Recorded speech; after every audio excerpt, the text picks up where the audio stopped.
কি গো মা ঝাড়ু দিয়েছ? হ্যাঁ বাজান ঝাড়ু দিতেছি। তে কইতে সুবর মা কি আইলো না আজকে?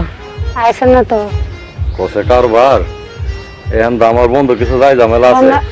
একদিনের কথা কই গিয়া যা 2-3 দিন হয়ে গেছে গায়ে বলে গা বিবেক নিয়ে আসছে সুবর। আজ গেছিলাম বাজান বাত লয়ে যেতাম মহনে বাজান বন্ধের তো আইসো কাম হইরা। আচ্ছা দেখ শুভ তুই ফাইভটা দেখে দাও।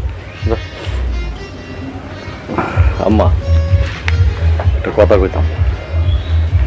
শুভ আজকা হঠাৎ করে আমার কইতাছে এর নাকি একটা মোবাইল লাগবে, অ্যান্ড্রয়েড মোবাইল।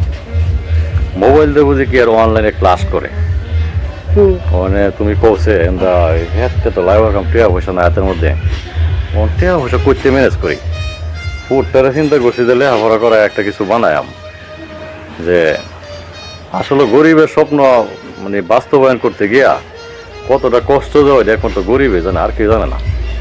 আচ্ছা বাজান টেনশন করে কোনো লাভ নাই। তোমার এই বন্ধু মেনু আছে না, মেনুতে টেহা লইয়া একটা মোবাইল কিনা দিলাও।